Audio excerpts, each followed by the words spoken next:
చక్కని సీతకి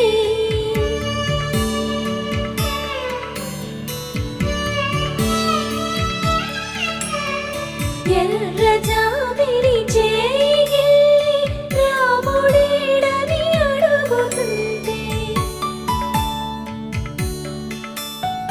చూడలేదని పెదవి చెప్పే చెప్పలేమని కనులు చెప్పే నల్ల పూసైన